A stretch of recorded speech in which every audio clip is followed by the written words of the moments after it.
Welcome back to another episode of Let's Talk About Human Rights, the show in which we discuss all things related to human rights. I'm your host, Jules Allender, and I am part of the California chapter of Youth for Human Rights International. Youth for Human Rights International's purpose is to help educate everyone on what human rights are, specifically the Universal Declaration of Human Rights, and more importantly, inspire the youth of today as our leaders of tomorrow to stand up for these rights. For each show, we like to take up one right and try to broaden your understanding of how this right is important to you and your loved ones. For today's show, we'll be looking at human right number 3, the right to life, and it states, everyone has the right to life, liberty, and security of person.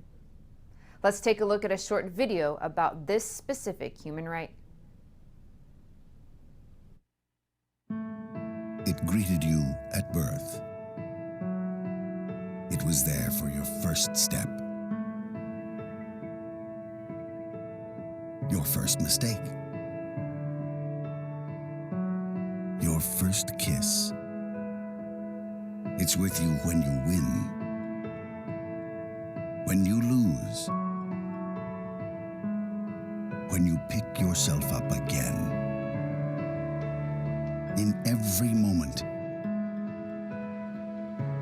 you can feel it.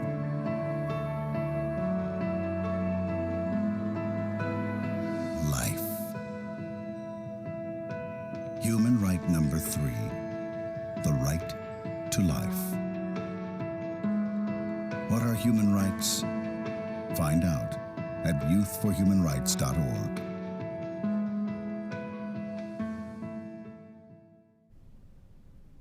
Let's examine these ideas a little more closely.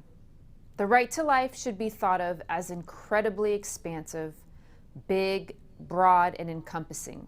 The right to live, the right to choose, the right to experience, the right to succeed and to fail, and then pick yourself up and give it another shot. All the things we do within a life are included. The right to entangle ourselves with others, our friends, our families, and experience them as they experience their right to life. Also included in this right is the right to liberty. Liberty is a word thrown around a lot, but seems to be little understood. Some try to pervert the meaning as if it has something that they grant to you. You hear things like the liberty given to you or provided you. And of course, if someone can grant it, they then can take it away. In the dictionary, liberty is defined this way: the positive enjoyment of various social, political, or economic rights and privileges. The power of choice. I think the power of choice best describes liberty as a human right. Liberty is really the act of living life as you choose. If you feel the power of choice in the decisions that you make, you are experiencing liberty. Of course, when you live within a community of people, there are going to be agreements that are made to keep everyone in the same direction. As an example, to stop a stop sign on a busy street, we all agree we should stop and look for other cars.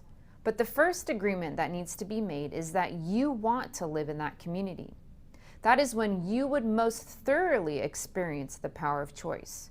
You are deciding to live within the mores of that group. In order to do that and have your full expression of liberty, you must know and understand the rules, the regulations that you are agreeing to first.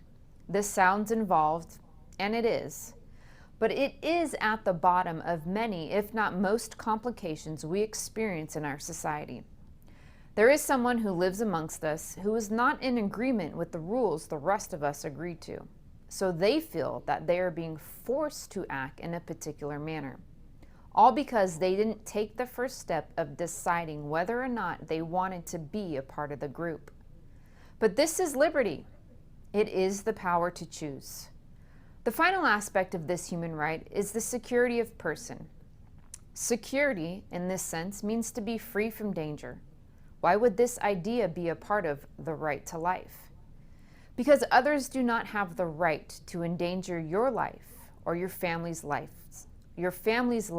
with their actions, to put you in a continuous condition of fear of being robbed, fear of being hurt, of your children being hurt.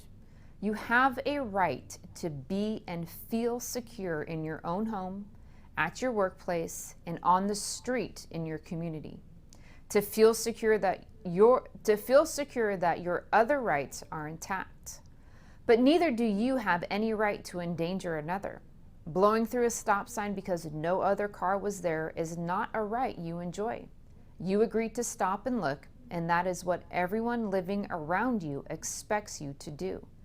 To do otherwise is to take away from the other community members' rights to security.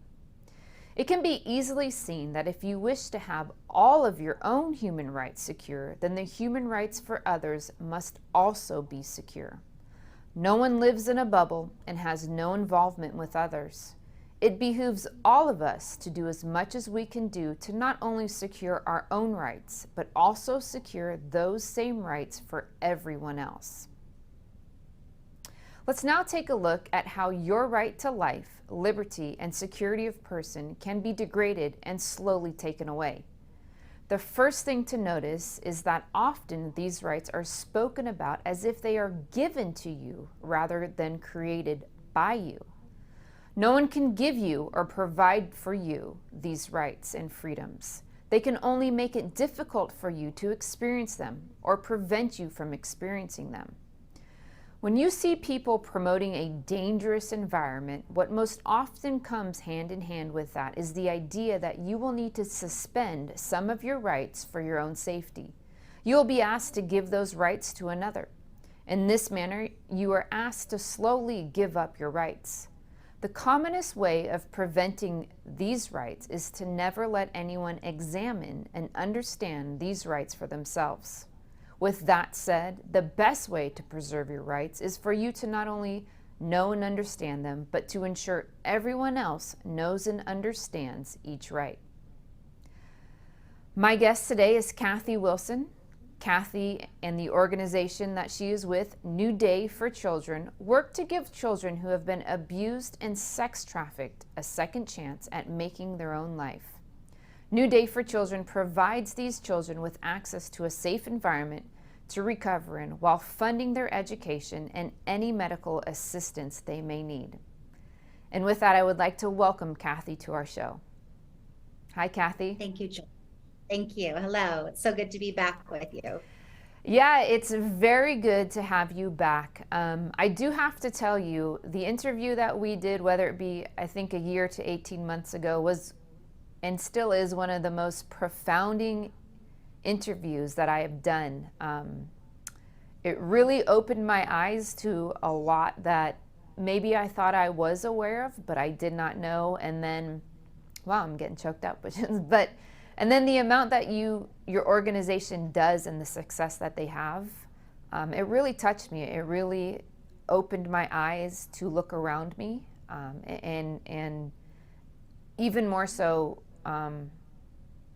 don't judge a book by its cover, because unfortunately there are things that we are unaware of that are occurring. So it is really my pleasure to have you back. Well, thank you. And that's you have a sphere of influence that I don't have, and people who work for our organization don't have. So just that you would say that it went deep with you and touched you, that's I always think of it like dropping a stone in a pond and the ripples going out. So thank you for using your voice and this show to help people and to shine a light into the dark corner of human trafficking. Absolutely. Because still most people are aware that this is happening all around us, are unaware of that.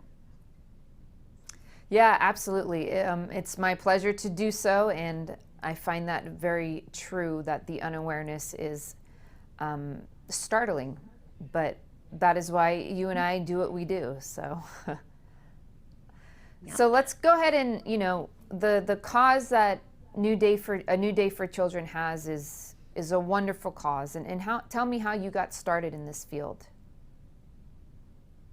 Well, I was a teacher before starting to work for New Day, so I was I didn't know a lot. I was not an expert when I was asked to come and help New Day get launched off the ground before we had any children, before we had any partnering programs. We began in Northern California, and there was a large group of people that saw a need that needed to be filled. And so they asked me to come on board and try to help with that. Um, I'm comfortable working with children, and I also have spoken with adults and taught in different settings adults, and so that's what was required, is somebody that had a heart for kids but that could also speak in different kinds of venues to adults about the issue of child sex trafficking. So I was asked to do it, and I learned as I've gone along, and have just been amazed at all the wonderful people and organizations that are speaking into this issue and seeking to make a dent in what's truly one of the most horrible human rights abuses going on in our world today, child sex trafficking. Yeah, it is always a little more eye-opening to me how many organizations there are in this area, and it does just tell you how big this issue is. Child sex trafficking. I know there's over 50 million individuals, including humans, that are trafficked, but this issue of child sex trafficking is a tough one to confront, and the fact that there's so many organizations who are fighting this fight, again, is profound. It is, and it's a global problem. So our organization, New Day for Children, works domestically. We work with American children who have been sold commercially for sex, but the problem is everywhere. It did not used to be as pronounced as it is in our country. So the technology has really been the big game changer. Most people today are bought and sold online, or that has something to do with their victimization. So it's really changed, and it's made it so that in the United States, areas that didn't used to be at such risk, rural, small towns, suburbs, child sex trafficking looks different in those places. It's not as evident, but sadly, it's really going on in every corner of America now today, and then around the world as well. And we still are a nation of laws, and I think we're blessed in the United States that our human rights are more protected than people in many corners of the world. So it manifests itself differently, but it's in every corner of our globe. And the selling of children for sex is one of the fastest growing components of human trafficking. So in human trafficking, that it's a really broad umbrella. It includes things like child soldiers, forced marriage, labor trafficking, where people are forced to do jobs they're not paid for, maybe kept in confinement, locked up at the end of their day's work, visas or passports taken away from them so they don't have freedom of movement. So all of those things are part of human trafficking globally. And sadly, our technology, our cell phones, our ease of transportation makes human life a much cheaper commodity than it has been in the past. So this needs to be understood in terms of the resurgence of global slavery as well, that it has never been so inexpensive to buy and sell a human as today. And so we have to change how we think about slavery. It's not in the dustbins of history. It's not something we just look at as a historical matter. It's alive and well in the world today. Human trafficking is all linked in with that. Yeah, so you mentioned that, due to technology and the online world, it makes it a little bit more easier for children to be trafficked, specifically to be sex trafficked. Can you just enlighten the audience a bit more on how that works and what it looks like?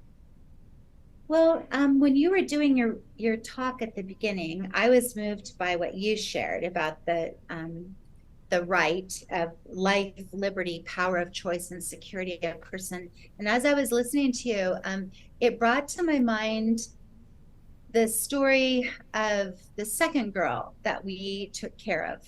So we're 14 years into this work now. So back in year one.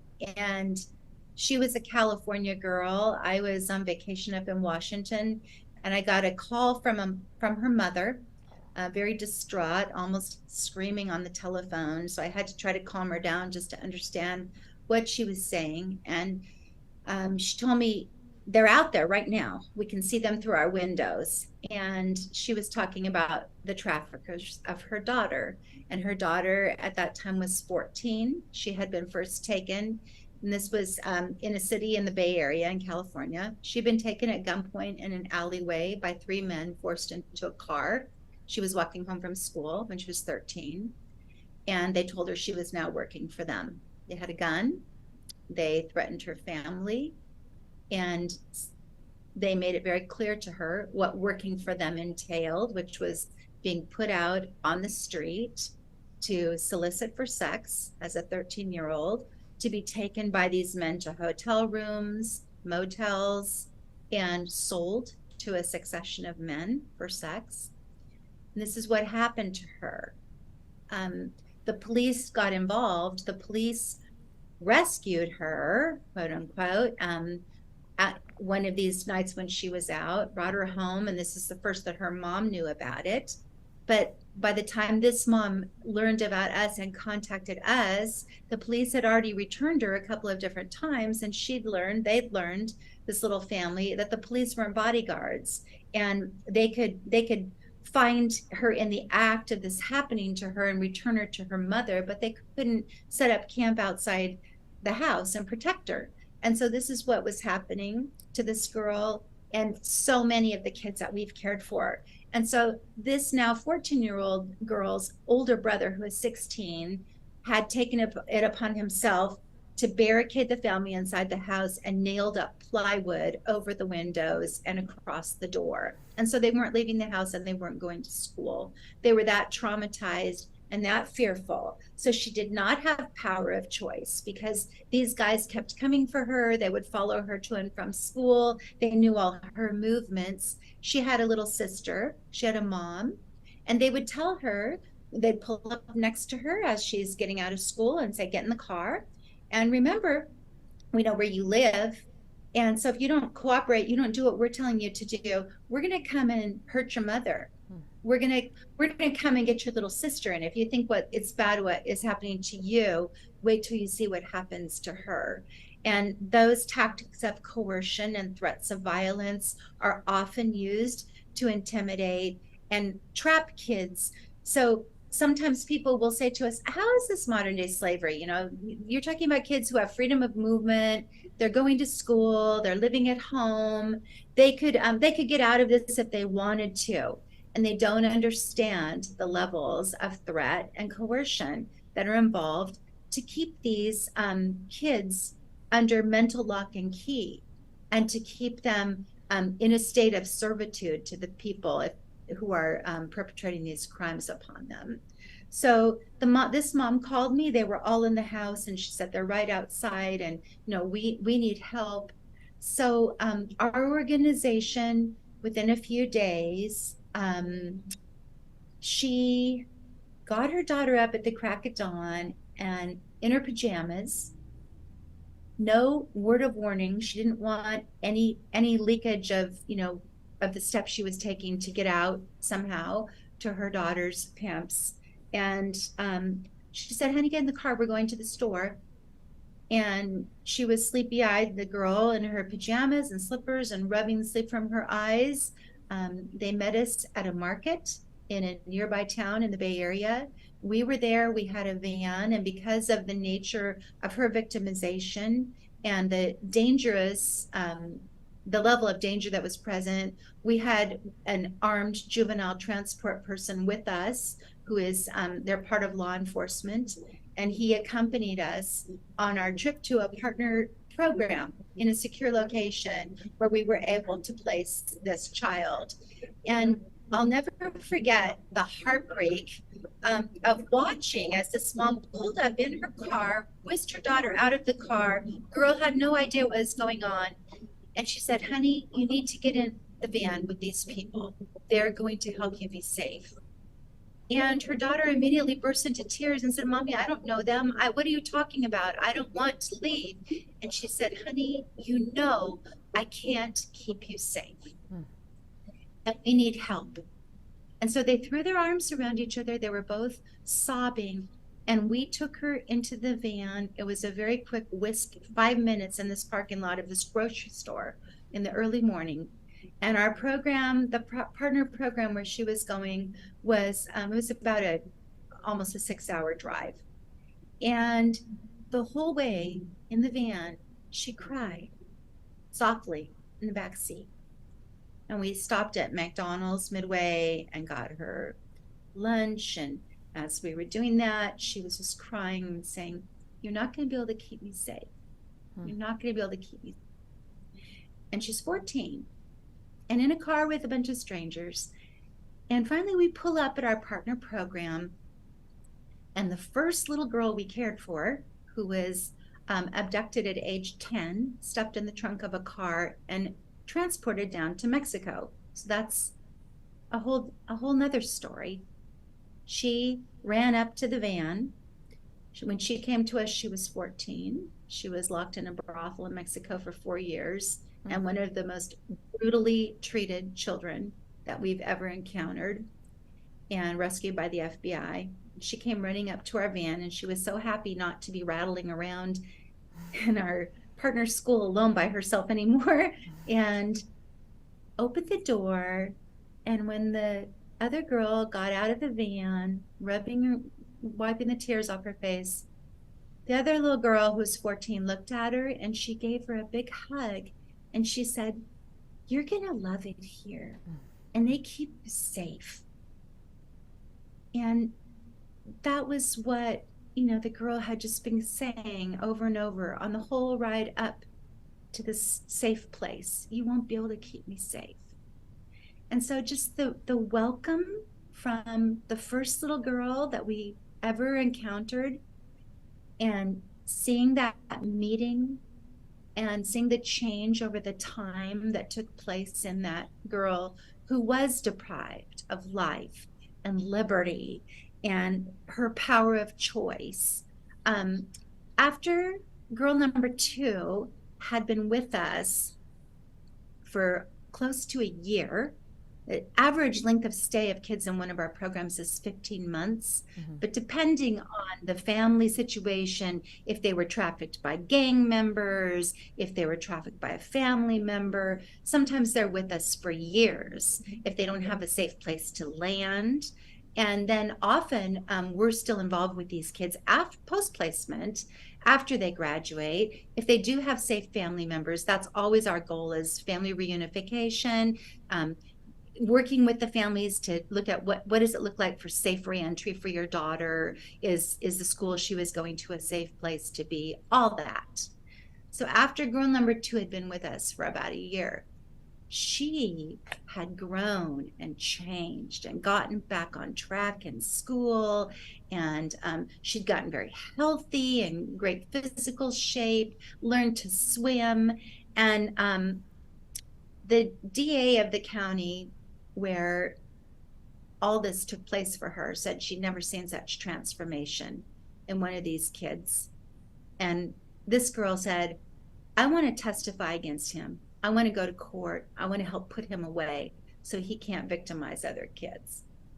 She had gone from this fearful, just child who just had no sense of where she began and ended, and just in terror for her life and her family, had the fortitude to do that. And we walked with her through that experience, put her up in a hotel room, had a group of people, including a law enforcement person, accompanying her to and from court. We tried to make it be able for her to do video testimony so she wouldn't have to sit in the courtroom with the guy who had taken her at gunpoint. But no, they wouldn't allow that. And she went through days of excruciating cross-examination where this defense attorney made her go into detail about sexual acts that had happened to her and asked her if she'd enjoyed them. And this is one of the main reasons why these people are so rarely charged, because the court experience, they're re-victimized in court all over again. And it is the job of the defense attorney to get their, client off the hook. But I'm sorry, when you're talking about a child, the things that are said and done, Yeah. it just boggles the imagination. But she was able to go through all that and got a 20-year to life sentence on her perpetrator. Wow. And so that's just one girl's story, and a little bit of the first girl's story too. And why there's a need for a place such as, New Day and other partner organizations that we work with. And I know you had mentioned, all the different groups that are speaking into this issue. I can give a shout out to some of them.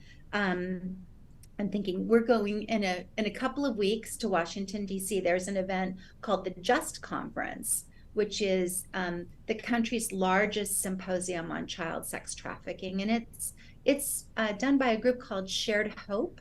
So they're a group that's good to know about. We're small, we're niche. We've worked now with 135 kids over these years. Shared Hope is really big in scope. It was started by a lady named Linda Smith, who was a senator or a senator or representative, I'm not sure which, in the state of Washington. And she encountered child sex trafficking overseas and was so overwhelmed by all that she learned that she left her life in politics and started this organization, Shared Hope. And they do big picture stuff. They help on the legislative angle. They testify. They go before Congress. And so that's a great group that has more of a big picture, is doing so many things. New Day, we do one thing, which is helping to put these kids, helping them get their lives put back together, trying to communicate to them that this happened to you, but this does not have to define you for the rest of your life. And we've been at it now for 14 years, so now we have a little bit of a track record, and we've had some of our kids, some of our survivors who've grown up, be adjunct staff for us, playing really meaningful roles, sometimes speaking at our events. We always tell the kids, guard your stories very carefully, but some of our survivors really want to be in the survivor leadership movement, which is growing and so important. They want to be spokespeople, and so they put themselves out there. They tell their stories.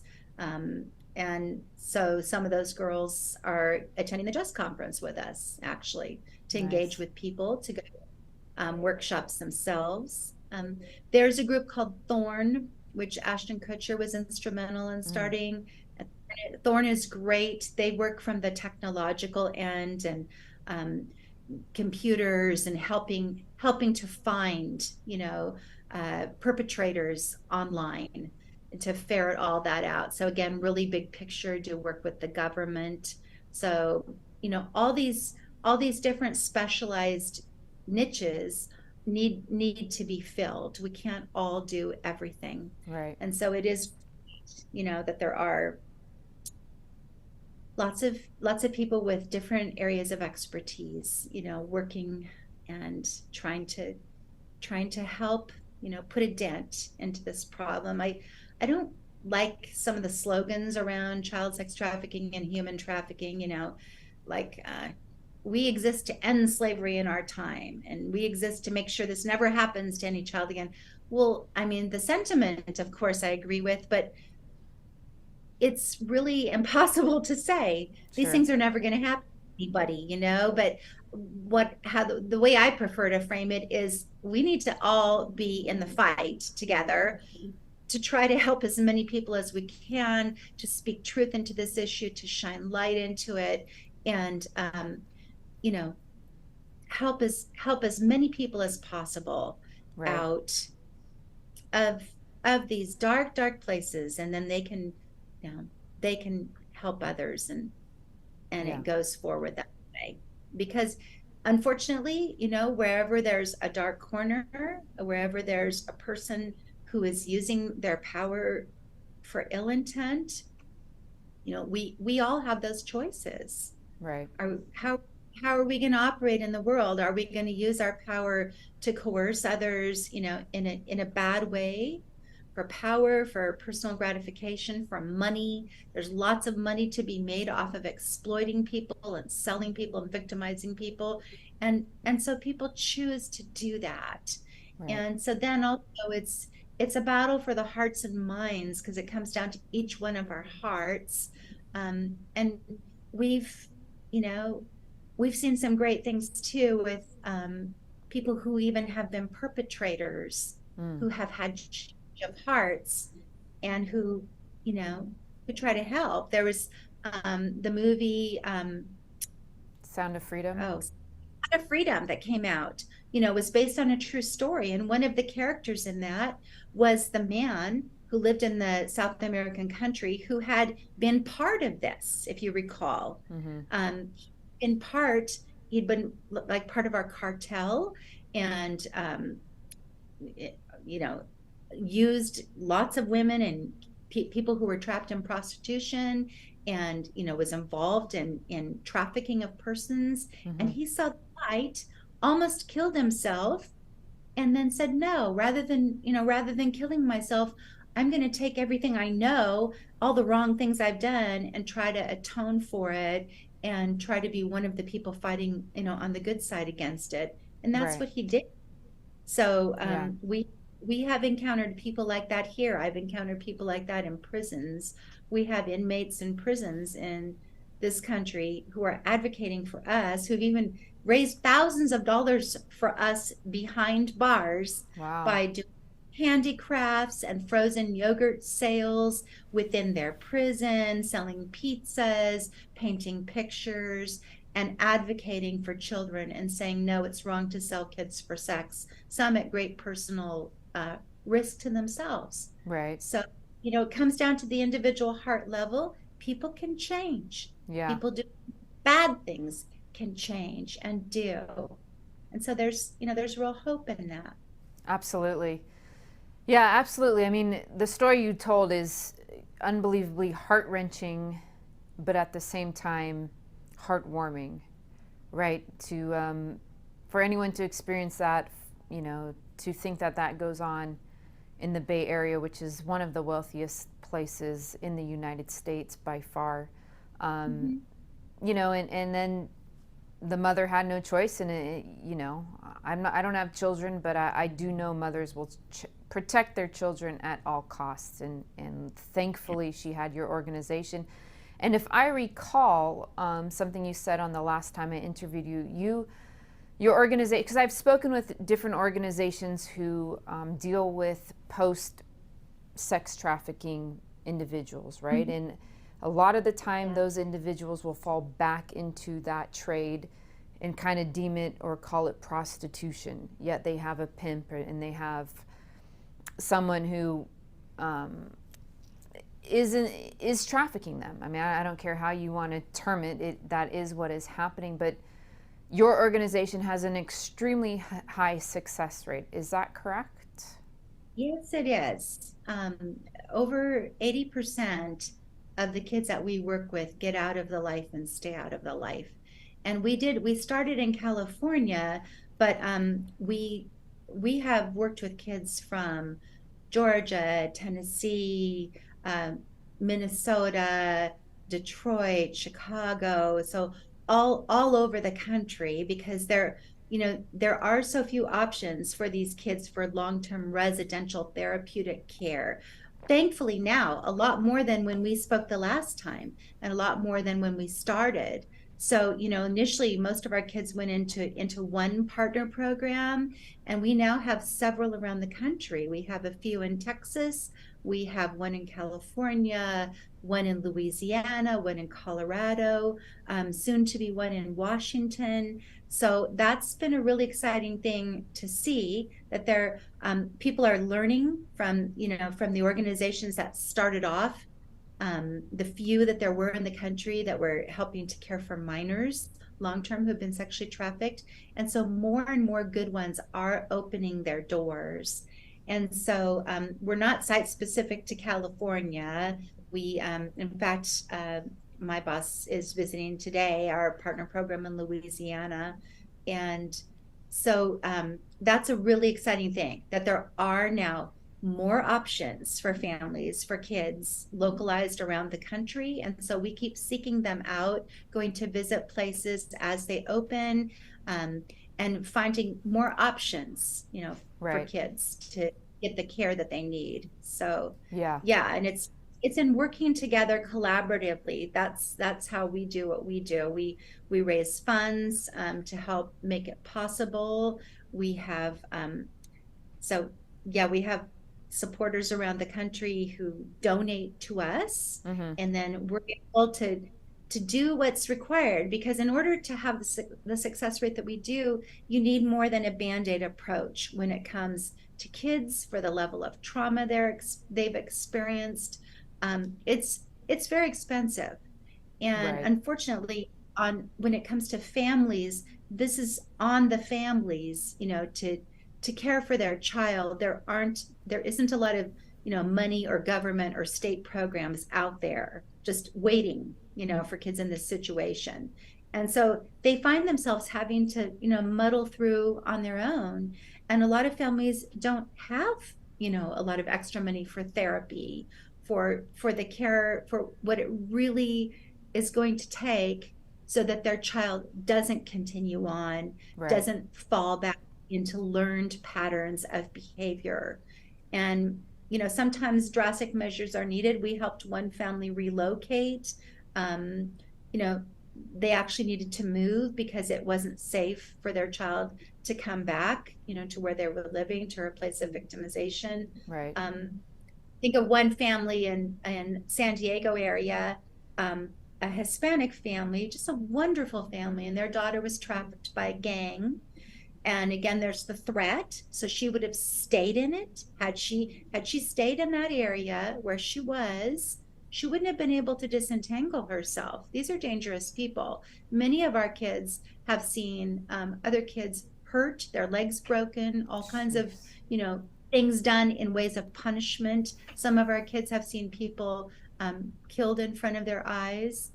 And so, because again of the amount of money to be made, and because of criminal groups, getting into this, selling children along the same lines that they sell drugs and weapons, um, again, human life today goes for so cheap, and there are always replacements.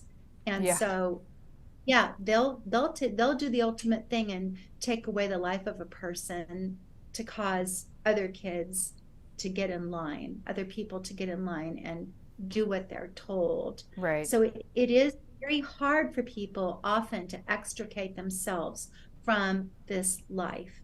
And so for this little girl in San Diego, her family, they're very, have a lot of dignity. They're very poor, but they had a lot of, familial support and love for one another and pride. And so we bought new tires for their car because they wanted to drive their daughter all the way up to our partner program, which was like a 14-hour drive from where they lived in San Diego.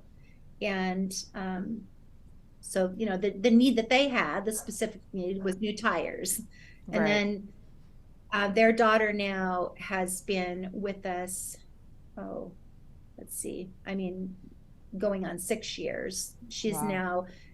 She actually now is an adult over 18, and she's in the job market and taking some college classes. And so one of our partner programs in Texas is letting her stay on the premises and, venture into life as a young adult. but she still has a safe place to live. But now she can drive, and live independently. Right. So if you still need a level of support from us post placement after they're 18, we're happy to give that. And again, helps them from falling back into easy ways that they know they can make a lot of money. And not all of our kids have pimps. Not all of our kids are trafficked by a gang or sold by someone else. Also, with the complicated world we live in, you have things like OnlyFans, Right. that have been really glamorized. And that just took off like gangbusters during COVID.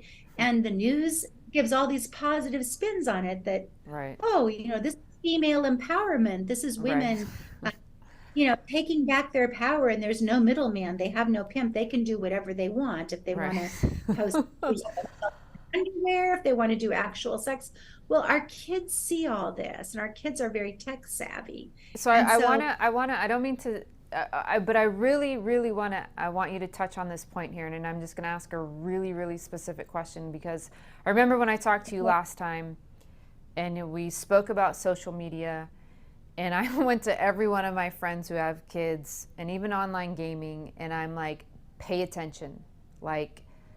You need to watch this interview and you need to pay attention, right? Because you, just like you said, you don't ever think it's going to happen to you. And again, I'm not a parent, but I believe that to some degree parents know that I know my child and I'm aware enough, and yet it just happens so I think so quietly, but yet so yes, swiftly, right? And so my it question does. is talk to me about, or tell our audience, what are those things I need to be aware of? What occurs in the social media world, that the online world, that it does happen, and it makes it so easy for someone to get swooped up in this, and like you said, OnlyFans. I remember when that came out, and I'm thinking, oh my gosh, like this is a Yep. gateway that we're going to put a spin on it, that it is empowerment. Sure, whatever, you have your right to express yourself any way you'd like, but it's a gateway, and even we know that this industry is taking off, and we know this is $1 billion industry, and money talks, so Right. yeah. Right. So some of our kids will tell you, I didn't have anybody pushing me to do this. I went in on my own because I thought I could make money. I thought I could buy the clothes I wanted, live the lifestyle I wanted. It seemed glamorous. So our kids are paying attention to all of this and the sexual hypersexualization in our culture, and that, sex sells. And so yeah, the boy, I just shudder to think, what would have happened to me, remembering my teenage years and some of the trouble I got into, Sure. having a cell phone and social media, just some real poor choices, thinking short term. And our kids can get into a world of hurt. And one of the things that we have to really, we want to keep the communication lines open with our kids, because, the more they can have trusted adults to talk to, and we can talk about, things that we see, share, things we see online, videos, news stories pertaining to these kinds of issues, dangers of social media, and just, not lecture them constantly, but say, hey, here's something I watched, I think, we could talk about, or this it seemed to be making really good points, what do you think? Our kids know a lot more than we think they do. And um, yeah, social media and their phones and texting, we just need to know that some things, uncomfortable things, we want to think of them as being, innocent, and the little kids they were, when they were 5 and 7, but they're being introduced to quite a bit at, younger and younger ages all the time. And the prevalence of sexting, it's something that's been written a lot about and talked a lot about now, but still so many adults are really oblivious or don't even want to think about it or wade into that with their kids. but that's the sea these kids are swimming in. Right. That just it's just par for the course for people, for teens now, and getting younger and younger all the time, because younger kids are having cell phones into elementary school, and I just do not believe our elementary kids should have a smartphone. They should have an old-fashioned flip phone, something they can't, get on the internet with for Right. their protection. But sending, underwear pictures and sending nudes is just par for the course, unfortunately, in today's teen culture. And so there are so many entry points where people who are online, surfing and looking for kids to exploit, it's just incredibly easy, through social media, through Yeah. Instagram, Snapchat, all the different things that they have. So you need to have your kids' accounts. You need to go on them and look at them. You need to be a detective. You need to see who's friending them, go onto their accounts. If there's a 55-year-old man who's commenting on the pictures of your 13-year-old son or daughter, you've got to pay attention to that. Yeah. It's just not safe out there. And so yeah, the more we can call attention to the dangers of online, and the more diligent parents can be. We can't be diligent enough. Aunts, uncles, friends, grandparents, Yeah. our kids really need our engagement in their lives. Yeah. And take the risk of your child being a little ticked off at you, of you being a little too intrusive. But no, it's not a good idea for it's just so hard, because our kids have their laptops, their computers, their phones, but in their room at night, really, anyone can come into your house now, and this is the unfortunate reality. So we've just got to be talking with them about, um, the fact that there are. That's why I was so thankful for that movie Sound of Freedom, and it got politicized, unfortunately. And I know there's some fallout with the organization that the star was founded and was working for. But all that aside, his heart, the hearts of all the people making that movie, most of the people who made that movie were from Mexico or South America. The directors, the people involved, a very important true story they were telling. Right. And the whole thing started with a bust of a guy in California who, was doing all this online stuff.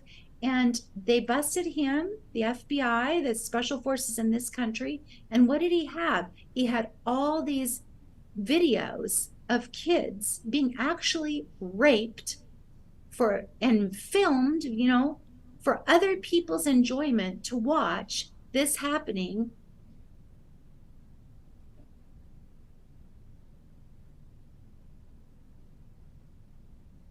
Comfortable enough to know the degree to which this is happening online, to take some steps, Yeah. to educate themselves, to talk to kids like you did, to talk to your friends, and keep, not let it go. We can't just put our heads in the sand and, go get a pizza and watch a movie and fortress Right. ourselves off the world. We Totally. really have to be engaged. Yeah.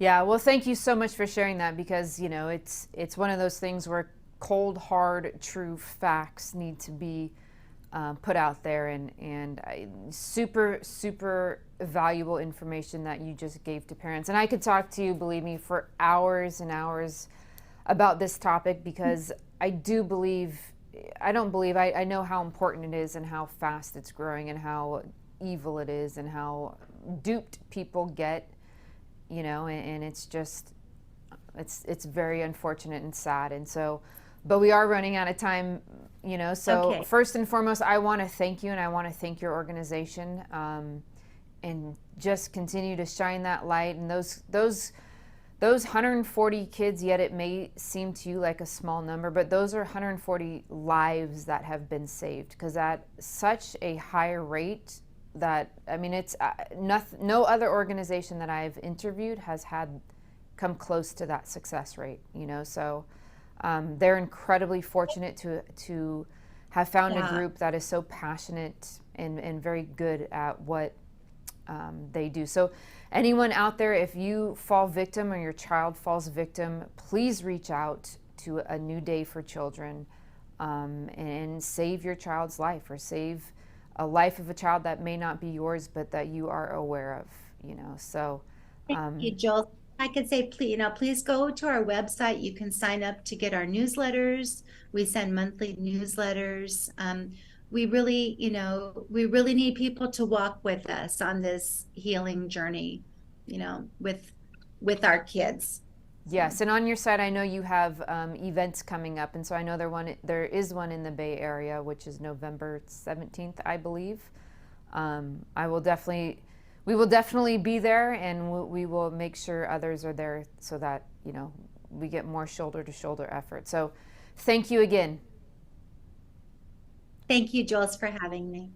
God And- bless you and what you do. Yes, and to you. And that's our show for this week. A heart-wrenching story to hear, but yet so important to understand, know this information and share it. Share it with others. Children are our future. They are the civilization that is going to carry us forward. They do deserve to be protected at any costs. Please reach out to our show if you'd like to be a guest or if you have an inspiring story. And make sure, please follow our social media platforms. Our Facebook page is Youth for Human Rights California, and our Instagram and Twitter handles are @YHRCAL. Thank you, and until next time, I will see you then.